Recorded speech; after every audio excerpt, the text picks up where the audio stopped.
उन्होंने कहा कि अगर बलूचिस्तान आजाद होता है तो वहां भारत के प्रधानमंत्री नरेंद्र मोदी की प्रतिमा लगेगी। बलूचिस्तान की निर्वासित सरकार का गठन वाराणसी में ही किया। प्राइम मिनिस्टर नरेंद्र मोदी ने अपनी पहली सरकार के दौरान कहा था कि अगर पाकिस्तान की इंटरफेरेंस जम्मू कश्मीर में बनना हुई तो हम भी बलूचिस्तान में बलोचों का साथ दे सकते हैं। एक समय पे घोड़े पे कश्मीर फतेह कर देंगे, घोड़े पे जाके हम कश्मीर में हम सब परचम लहराएंगे, बिल्कुल टॉप पे होंगे। एक धमाका हुआ बलूचिस्तान में, अरे इंडिया ने मार दिया, इंडिया ने मार दिया। लेकिन सच बात यह है ताहिर साहब कि every action has got an equal and opposite reaction. Balochistan के अंदर बड़ा खेल शुरू हो गया है, इसमें कोई शक। और तासुर ये देने की कोशिश की जा रही है कि डिसिडेंट्स जो हैं या नेशनलिस्ट जो हैं ये अब एक बलूचिस्तान की गवर्नमेंट इन एग्जाइल बनाने जा रहे हैं और उसके लिए चाहते हैं कि उनको एक सपोर्ट मिले। पाकिस्तान के खिलाफ मोर्चा खोल चुके बलूचिस्तान के लोगों ने कुछ ऐसा कर दिया है जिसकी वजह से पाकिस्तान और चीन में हड़कंप मच गया है। सबसे मजे की बात तो यह है कि बलूचिस्तान के लोगों ने यह आवाज भारत में बैठकर उठाई है। दरअसल बलूचिस्तान की एक बड़ी महिला नेता नायला कादरी भारत पहुंच गई। भारत पहुंचकर उन्होंने पाकिस्तान और चीन की धज्जियां उड़ा। मोदी उनके लोगों के भी हीरो हैं। आखिर में नायला कादरी ने ऐसी बात कह दी जिसने सबको हिलाकर रख दिया। उन्होंने कहा कि अगर भारत सरकार अनुमति दे तो बलूचिस्तान की निर्वासित सरकार का गठन वाराणसी में ही किया जाएगा। उन्होंने प्रधानमंत्री नरेंद्र मोदी की जमकर तारीफ की।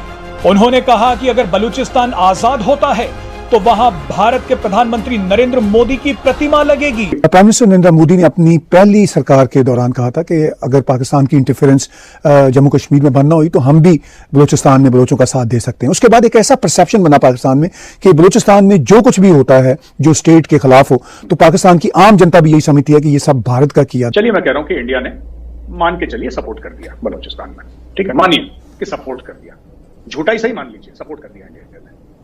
इस पर रोना क्यों है पाकिस्तानियों को? सर पाकिस्तानी रो क्यों नहीं है फिर?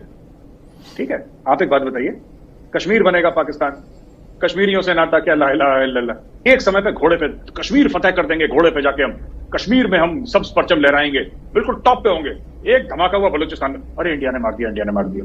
लेकिन सच बात यह है ताहिर साहब कि every action has got an equal and opposite reaction. अगर इनको लगता है, अगर पाकिस्तानी स्टेट को यह लगता है कि ये कश्मीर में कुछ करेंगे और इसका रिपरकशन नहीं होगा तो ये अहमकों की जन्नत में जी रहे हैं। इसका 10 गुना ज्यादा रिपरकशन होगा। और ये आज जो पाकिस्तानी जिस स्टेट में है सर, इसका बहुत बड़ा हाथ कश्मीर का है सर। मुबारकबादी दी जा सकती है तो मैं बलोच भाइयों को, बलोच बहनों को मुबारकबाद देता हूं कि इन्होंने इतना बड़ा काम किया। कि गवर्नमेंट इन एग्जाइल बनाने जा रहे हैं और उसके लिए चाहते हैं कि उनको एक सपोर्ट मिले मुख्तलिफ है, क्योंकि हमारे जो दुश्मन हैं और ख़ास तौर पे भारत, वो जो है मुसलसल कोशिश करता रहेगा और ये उसका नैरेटिव बनाने की कोशिश करेगा कि जहाँ जम्मू और कश्मीर पे पाकिस्तान हक़ खुद इरादियत की बात करता है तो बलूचिस्तान में भी हक़ खुद इरादियत मिलना चाहिए।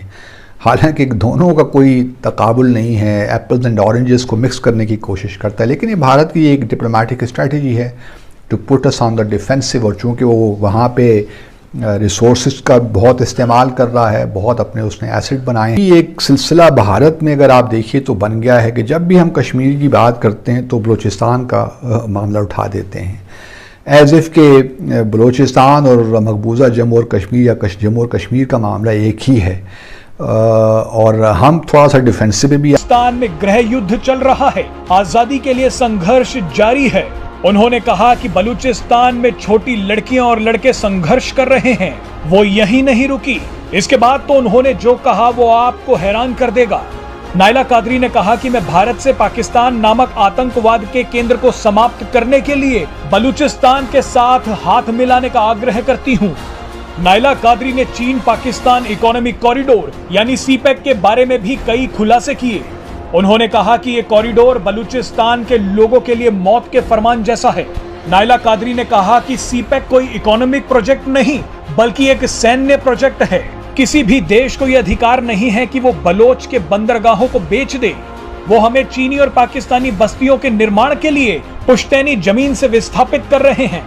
आपको ने कभी ये जो बात छुपाई नहीं या ये नहीं कहा कि हम वो करते ही रहे हैं, बल्कि अगर आपको याद हो जो अजीत डोवल हैं नेशनल सिक्योरिटी एडवाइज़र भारत के, उनकी तकरीर फरवरी 2014 की, तो उन्होंने तो बड़े खुल के कहा था। उस वक्त वो नेशनल सिक्योरिटी एडवाइज़र नहीं थे, बीजेपी की हुकूमत अभी नहीं आई थी, लेकिन उस वक्त भी उनके यहाँ बड़ी क्लैरिटी थी कि हमने पाकिस्तान अगर मकबूजा जम्मू और कश्मीर अपनी पॉलिसी तब्दील नहीं करता तो फिर हमें बलूचिस्तान में एक लिहाज से वहाँ डिस्टर्बेंस रखनी है पाकिस्तान के लिए। और फिर आपको ये भी याद होगा कि 2016 में जब वज़ीर आज़म मोदी ने 15 अगस्त 2016 को जब उन्होंने तकरीर की थी अपने यौम आज़ादी के हवाले से, तो उन्होंने बलूचिस्तान का जिक्र भी किया था। लेकिन हमने भी एक लिहाज से ये मौका दिया है, एक तो हमारी जो फॉल्ट लाइंस हैं हमने उनको दूर नहीं किया इंटरनली, तो भारत को ही मौका मिला और बहुत सी क़ुव्वतों को ही मौका मिला कि वो हमें जो है इस किस्म की जो फोर्सेस हैं, चाहे वो बलूचिस्तान लिबरेशन आर्मी हो, बलूचिस्तान रिपब्लिकन आर्मी हो, और बहुत सी जो ऑर्गेनाइजेशंस हैं जो बैंड हैं, उनको बाहर के जो फोर्सेस हैं उन्होंने प्रोमोट किया। और फिर एक लिहाज से अब ये भी एक सिलसिला भारत में अगर आप देखिए तो बन गया है कि जब भी हम कश्मीर की बात करते हैं तो बलूचिस्तान का मामला उठा देते हैं, एज इफ़ के बलूचिस्तान और मकबूजा जम्मू और कश्मीर या जम्मू और कश्मीर का मामला एक ही है, और हम थोड़ा सा डिफेंसिव